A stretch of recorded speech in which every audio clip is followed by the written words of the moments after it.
Andai ku tahu kapan tiba ajalku, ku akan memohon.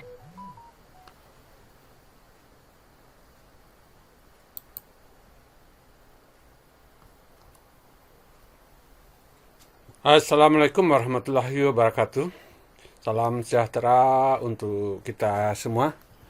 Selamat berjumpa kembali dengan saya, Dr. Andes Perial MPDT, dalam EGA Angkatan 11, Implementasi Kurikulum Merdeka dalam Alur Kerja Guru Terintegrasi PMM.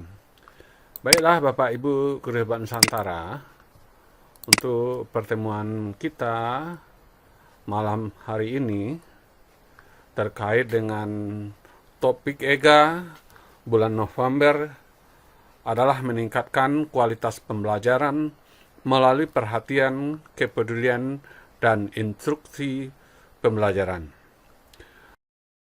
Sobat Nusantara, pada malam hari ini kita membahas topik kita perencanaan, praktik kinerja, perhatian, dan kepedulian. Jadi kalau kita perhatikan alur materi kita sudah memasuki pertemuan kedua. Baiklah Bapak Ibu Guru Hebat Nusantara, untuk deskripsi pelatihan, kemudian juga tujuan diklat, ini sama dengan pertemuan kita sebelumnya. Namun intinya pada pertemuan kedua ini tujuan kita adalah membantu guru dalam merencanakan praktik kinerja berfokus pada pengembangan perhatian dan kepedulian terhadap siswa.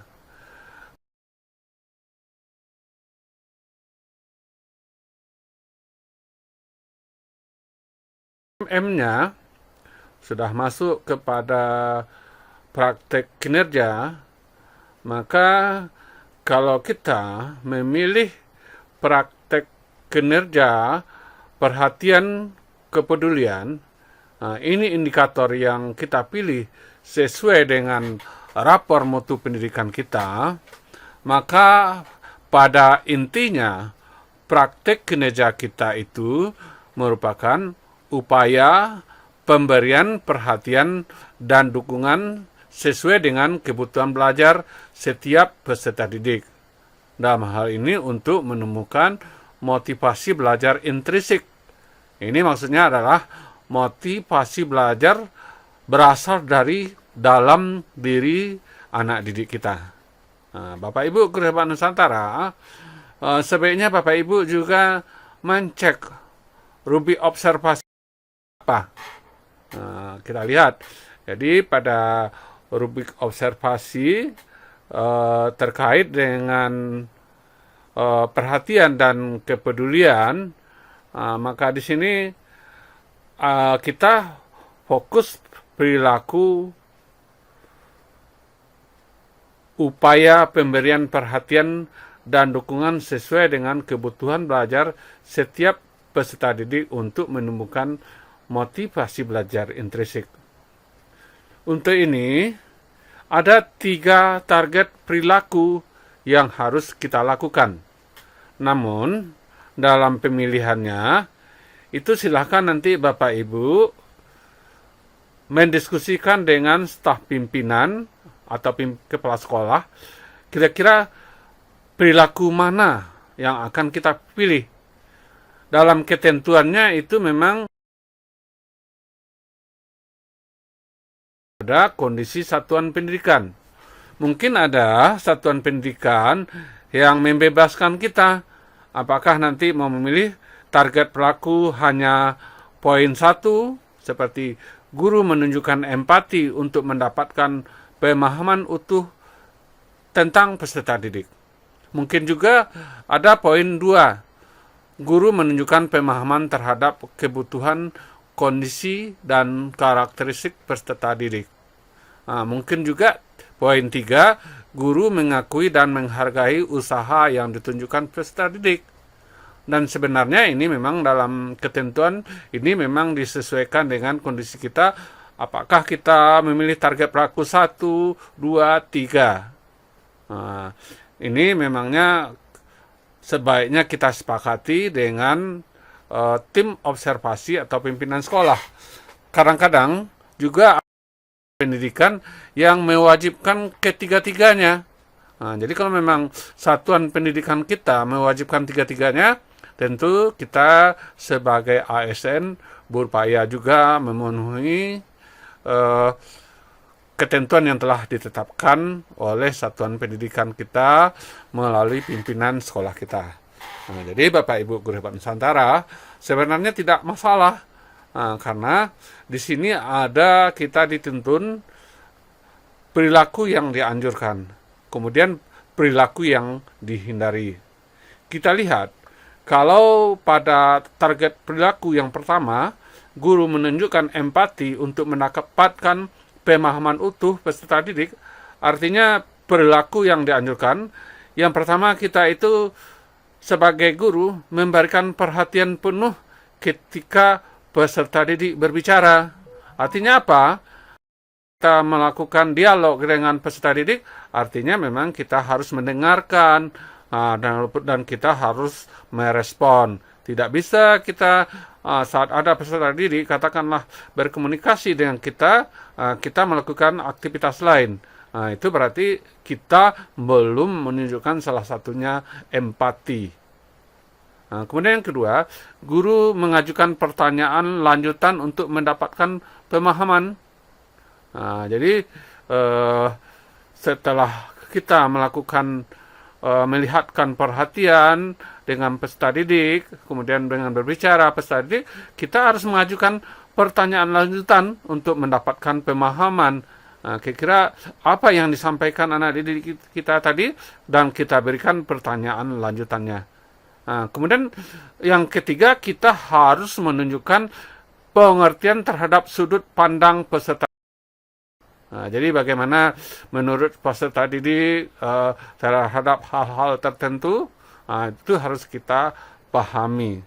Jadi ini termasuk poin target perilaku 1. Kemudian apa yang dihindari? Salah satunya itu mengabaikan atau pendapat atau perasaan peserta didik. Kalau peserta didik sudah menyampaikan perasaannya sesuai dengan target perilaku yang pertama, empati, kita tidak bisa mengabaikan. Kemudian kita juga yang kita tidak bisa melakukan penilaian negatif terhadap pendapat peserta didik, walaupun menurut kita anggapan kita itu salah. Ini yang dikatakan para pelaku yang dianjurkan, guru menunjukkan pengertian terhadap sudut pandang peserta didik. Jadi mungkin Bapak Ibu mungkin semacam ada perbedaan kita dalam menunjukkan empati, memahami, artinya kita memang harus berlapang dada adanya perbedaan pendapat antara kita dengan peserta didik. Kemudian yang dihindari lagi, kita tidak boleh memberikan kesempatan pada peserta didik untuk menyampaikan pendapat.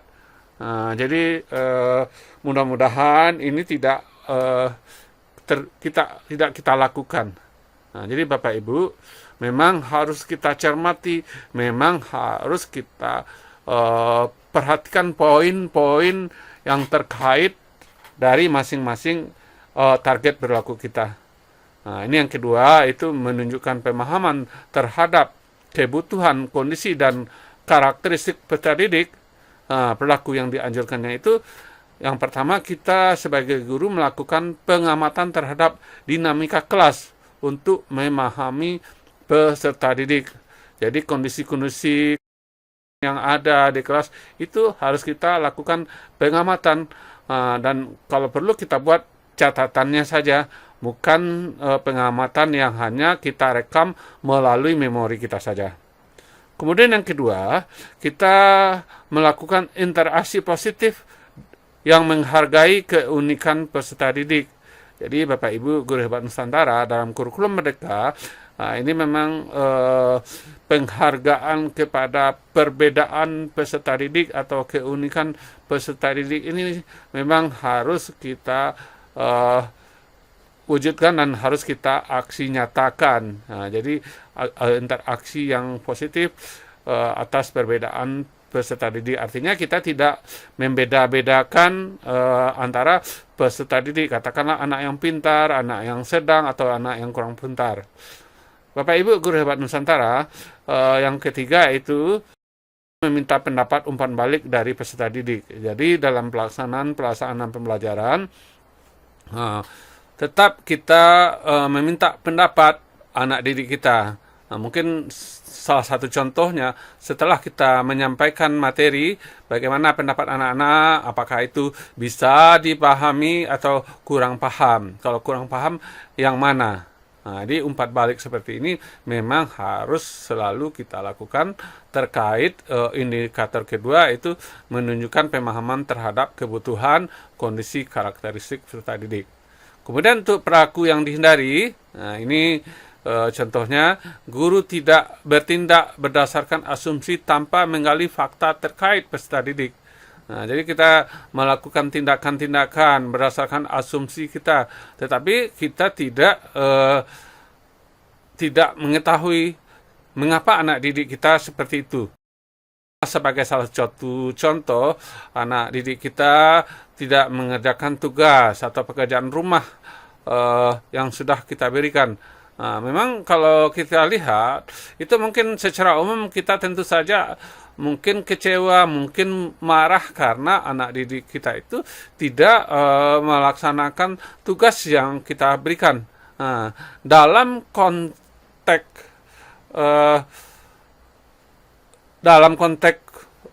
istilahnya perhatian dan kepedulian, kita tidak bisa seperti itu. Jadi artinya kita harus mengali mengapa anak didik kita itu tidak mengerjakan tugas. Mungkin karena kondisi ekonominya, dia membantu orang tuanya mungkin sampai malam sehingga kelelahan dan tidak punya waktu lagi untuk mengerjakan tugas.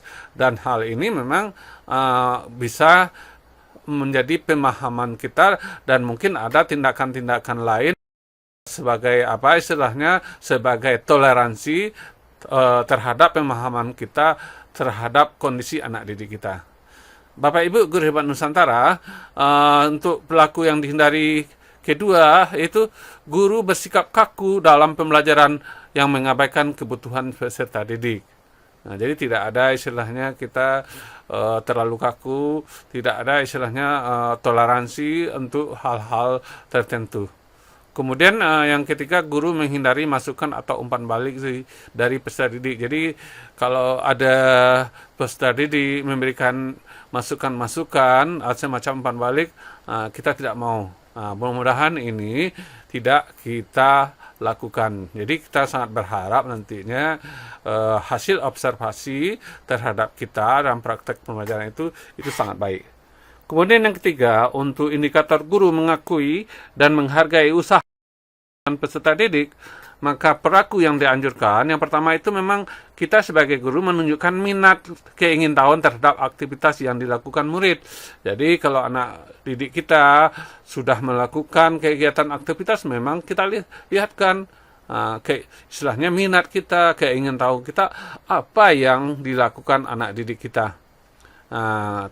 Kemudian dalam teknisnya kita memberikan pujian terhadap usaha, bukan hasil akhir yang ditunjukkan peserta didik. Jadi dalam proses pelaksanaan tugas memang perlu kita memberikan pujian. Wah, Ananda sangat bagus. Atau bisa saja kita memberikan semangat untuk memotivasi mereka. Jadi dalam hal ini seperti yang disampaikan tadi, adanya perhatian kita, adanya pujian dari guru, itu bisa menimbulkan motivasi intrinsik anak didik kita. Kemudian yang ketiga, kita menyampaikan dukungan terhadap usaha peserta didik di depan kelas. Jadi nanti kalau anak didik kita sudah katakanlah mengerjakan tugasnya, kita perlu memberi dukungan seperti apa? Mungkin anak didik kita itu ada hal-hal tertentu yang perlu kita bantu. Mungkin dalam katakanlah dalam penyelesaian soal mungkin ada kesulitan, kita pancing. Atau kita berikan bantuan-bantuan untuk menyelesaikan tugas-tugas yang kita berikan. Ini semacam dukungan terhadap usaha yang sudah dilakukan peserta didik. Kemudian untuk perilaku yang dihindari, salah satu contohnya guru meremehkan usaha-usaha yang dilakukan peserta didik. Kemudian guru memberikan pujian yang terlalu umum atau berlebihan atau bombastis. Bombastis ini istilahnya itu bolehlah dikatakan yang berlebihan atau bombastis itu tidak nyata itu Bapak Ibu. Semacam khayalan saja atau basa-basi. Kemudian guru bersikap terlalu kritis terhadap usaha yang dilakukan peserta didik. Jadi mungkin terlalu menyalahkan atau menyepelekan. Jadi Bapak Ibu, Guru Hebat Nusantara, mari kita pelajari dengan cermat masing-masing indikator target perilaku dan bagaimana perilaku yang dianjurkan dan bagaimana perilaku yang dihindari. Insya Allah kalau ini Bapak Ibu Guru cermati, itu akan bisa nantinya hasil observasi kita di kelas kita itu sangat baik. Bapak Ibu Guru Hebat Nusantara, kemudian setelah kita mempelajari nantinya kan kita akan mengisi bagaimana upaya. Jadi terkait dengan indikator perhatian dan kepedulian, itu tadi sudah dituntun bahwa dalam hal ini merupakan praktek kinerja kita itu dilihat bagaimana upaya kita memberikan perhatian dan dukungan sesuai dengan kebutuhan belajar setiap peserta didik dan untuk menumbuhkan motivasi belajar intrinsik dari dalam diri. Jadi kan tadi ada 3 perilaku nantinya, yaitu tim observasi atau kepala sekolah atau siapa yang tugaskan akan memberikan checklist. Di sini kan ada apa perilaku spesifik yang ingin Anda pelajari dan tampilkan observasi praktik kerja. Ini yang tadi. Jadi dari rubrik observasi ini, kalau kita memilih 1, cukup ini misalnya, kita checklist, milih 2, 1 dan 2, kalau 1, 2 dan 3. Sekali lagi kami sampaikan, dalam ketentuannya itu memang adanya kesepakatan guru dengan tim observer, apakah kepala sekolah atau guru senior yang ditunjuk. Dan kami sampaikan ulang, kalau di satuan pendidikan kita memang mewajibkan 3, mau tak mau kita harus mengikuti ketiga-tiganya. Bapak Ibu Guru Hebat Nusantara, setelah kita main checklist target perilaku, apakah 1, 2, 3 sesuai dengan kesepakatan kita atau sesuai dengan aturan atau ketentuan sekolah, maka selanjutnya ada pertanyaan di sini, apa saja upaya yang akan Anda lakukan untuk mempelajari target perilaku? Kalau saran kami itu berdasarkan juga dari materi-materi yang kami dapatkan saat diklat nasional itu kita arah. Ini kan di sini dijelaskan bahwa upaya pemberian perhatian dan dukungan sesuai dengan kebutuhan belajar setiap peserta didik untuk menumbuhkan motivasi belajar intrinsik. Ini intinya. Jadi kita bisa membuat di sini mengacu. Boleh yang ini kita copy paste. Ini kita isikan ke sini. Kita tambahkanlah, kita robah bahasanya sehingga mempelajari cara pemberian dukungan, ini perhatian dan dukungan sesuai kebutuhan belajar peserta didik untuk menumbuhkan motivasi intrinsik. Ini kalau Bapak Ibu sudah menyampaikan yang secara umum ini tidak masalah. Tapi kalau Bapak Ibu mungkin hanya memilih 1, maka boleh arahannya di sini. Kalau yang empati, boleh di sini arahannya berkaitan dengan empati. Kalau nanti pemahaman kebutuhan kondisi peserta didik, boleh di sini diarahkan ke sini. Kalau yang ketiga, mengakui hubungan, menghargai usaha yang ditujukan dan diarahkan. Tapi kalau memang ketiga-tiganya kita buat secara umum. Kalau Bapak Ibu juga nanti hanya memilih 1 dibuat secara umum, itu tidak menjadi masalah. Jadi Bapak Ibu Guru Hebat Nusantara, ini salah satu contoh isian kita dalam mempelajari target perilaku. Bapak Ibu Guru Hebat Nusantara, kemudian untuk menunjukkan empati, ada berapa. Jadi kalau Bapak Ibu mengambil poin satu ini, silahkan nanti untuk empati ini apa yang akan dilakukan. Apakah membangun hubungan positif, menciptakan suasana kelas yang nyaman dan aman, serta mengenal siswa secara pribadi. Ini boleh. Atau mengenali perbedaan individu, bahwa setiap anak didik memiliki gaya belajar, minat, dan kemampuan berbeda-beda. Begitu juga menyesuaikan pembelajaran, mengadaptasi materi dan metode pembelajaran agar sesuai dengan kebutuhan dan kemampuan anak didik kita. Kemudian juga yang terkait untuk yang empati tadi, itu memberikan umpan balik yang konstruktif. Dalam hal ini kita memberikan umpan balik yang spesifik dan bermanfaat bagi anak didik kita dalam memperbaiki dirinya. Kemudian untuk menyediakan dukungan sesuai, kita berikanlah dukungan emosional dan akademik yang dibutuhkan anak didik kita. Bapak Ibu Guru Hebat Nusantara, bagaimana untuk indikator kedua? Untuk indikator kedua itu guru dapat menunjukkan empati dengan membangun hubungan positif didik secara mendalam, dengan menyesuaikan pembelajaran, menciptakan suasana belajar yang kondusif, dan memberikan dukungan emosional. Jadi Bapak Ibu, kalau kita lihat empati itu adalah kemampuan untuk memahami dan merasakan apa yang dirasakan orang lain. Jadi artinya kita juga merasakan apa yang dirasakan anak didik kita, dari sisi anak didik kita seperti apa. Kemudian upaya ini termasuk mendengarkan secara aktif, memberikan umpan balik yang konstruktif, serta menciptakan lingkungan kelas yang inklusif. Bapak Ibu Guru Hebat Nusantara, dalam hal ini artinya secara inti sebagai guru kita perlu menjadi pendengar yang baik, perlu peduli terhadap perhatian anak didik, dan memberikan dukungan mereka butuh sehingga mereka merasa nyaman dan termotivasi untuk belajar. Bapak Ibu Guru Hebat Nusantara, untuk indikator yang ketiga itu bagaimana guru mengakui dan menghargai usaha yang ditunjukkan peserta didik. Yang pertama sekali memang kita menunjukkan minat, jadi aktif memperhatikan dan terlibat dalam aktivitas belajar anak didik kita. Kemudian kita memberikan pujian yang spesifik, menghargai usaha anak didik kita dengan pujian yang jelas dan tulus, bukan hanya hasil akhir. Kemudian mendukung secara konsisten, baik secara verbal, non-verbal, untuk memotivasi anak didik kita. Kemudian kita harus menghindari kondisi-kondisi yang meremehkan anak didik kita, walaupun ada sekecil apapun usahanya.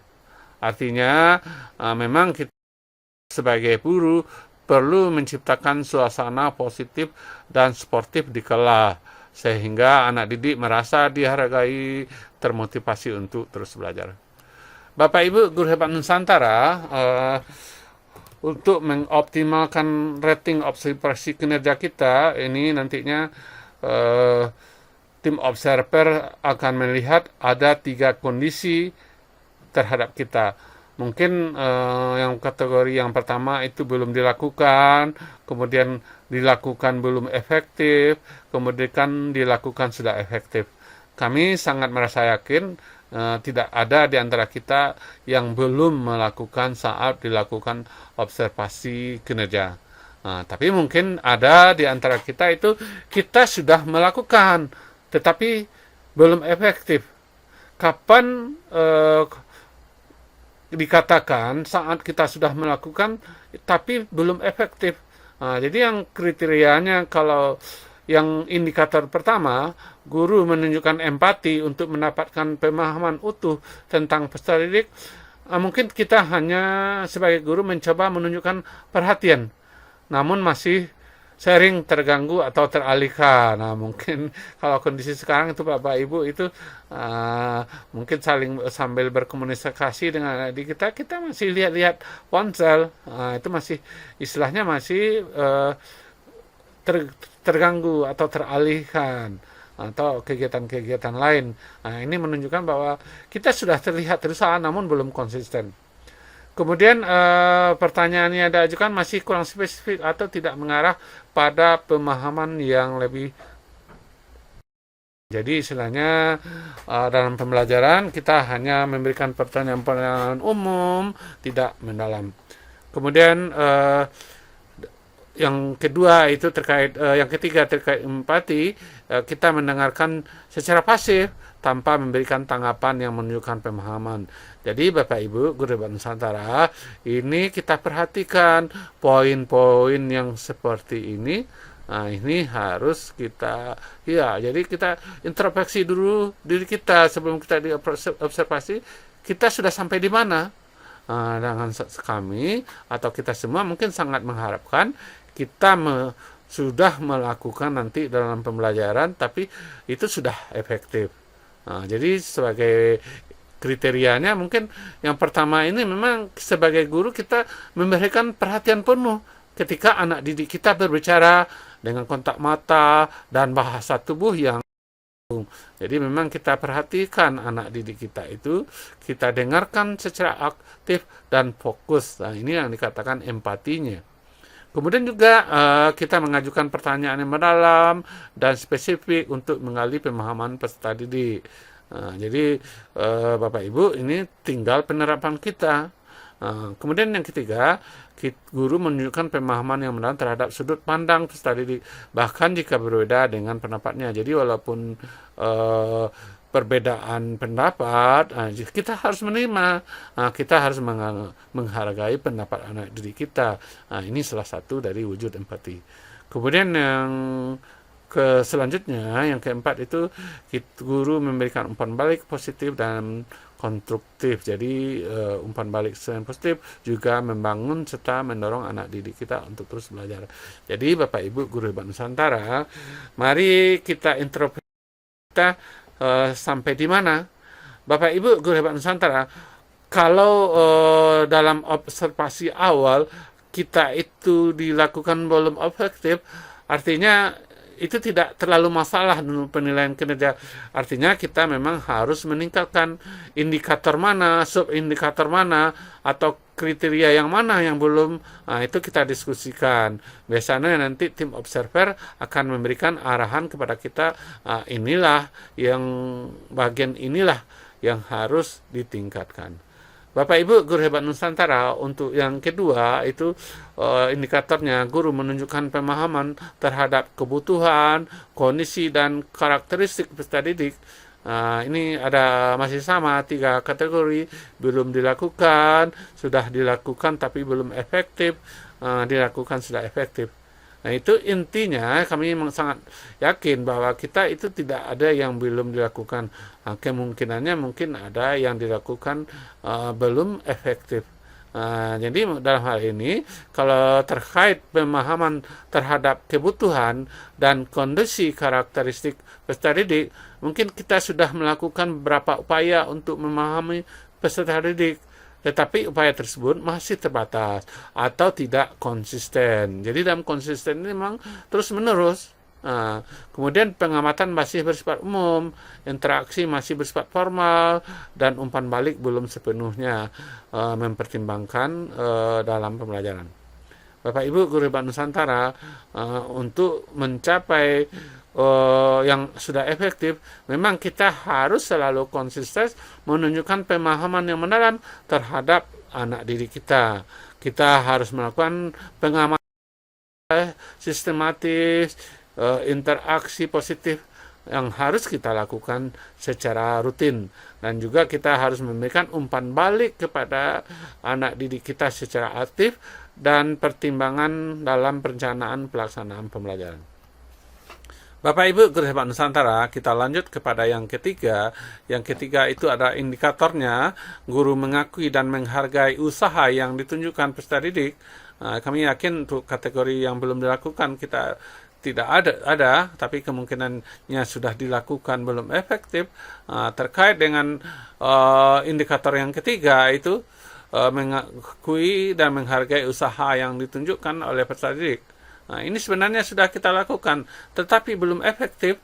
Ini artinya salah satunya itu guru menunjukkan sedikit minat, tetapi tidak konsisten. Ujian yang diberikan cenderung umum atau tidak berfokus pada usaha. Dukungan yang diberikan kurang memadai atau tidak tepat sasaran. Artinya mungkin kita jarang memberikan pujian. Kalaupun sudah ada, pujiannya umum. Umum itu seperti apa? Wah, bagus, wah, hebat, wah, mantap. Jadi untuk memberikan pujian itu memang dikaitkan dengan istilahnya aktivitas-aktivitas yang sudah ada. Mungkin salah satu contohnya mungkin dalam pelajaran berhitung, mungkin anak-anak ini udah bisa nih berhitung ini tambah baginya ini. Berarti perlu peningkatan untuk perkalian. Bapak Ibu mungkin dalam teknisnya kami yakin Bapak Ibu akan bisa menyelesaikan. Dalam hal ini memang untuk apa yang tidak efektif berarti kita juga tidak konsisten atau memberikan kritik berlebihan. Kemudian untuk kategori sudah dilakukan efektif, itu memang sebagai guru kita konsisten menunjukkan minat terhadap aktivitas peserta didik. Jadi dari awal sampai akhir, pertemuan pertama, pertemuan kedua, ketiga, tetap konsisten kita memperhatikan aktivitas pembelajaran anak didik. Jadi kemudian kita memberikan pujian spesifik, terfokus pada usaha yang diberikan. Kemudian pujian kita ini harus secara tulus dan dukungan diberikan secara tepat waktu. Jadi istilahnya sesuai dengan aktivitas anak didik. Kalau anak didik sudah menunjukkan katakanlah belum satu prestasi, ada satu upaya dalam pembelajaran, ya harus kita berikan istilahnya pujian yang tulus. Bapak Ibu Guru Hebat Nusantara, ini dapat kami sampaikan. Silakan nanti di dalam handout kita itu ada terperinci lagi, dan pada grup Telegram mari kita berdiskusi, karena memang ilmu pengetahuan itu ibarat pisau, jika tidak pernah diasah maka akan tumpul. Bapak Ibu Guru Hebat Nusantara, demikian saja, terima kasih. Mari kita berdiskusi di grup Telegram. Wassalamualaikum warahmatullahi wabarakatuh. Mohon maaf kalau ada kekeliruan atau hal-hal yang tidak Bapak Ibu bisa terima. Wassalam.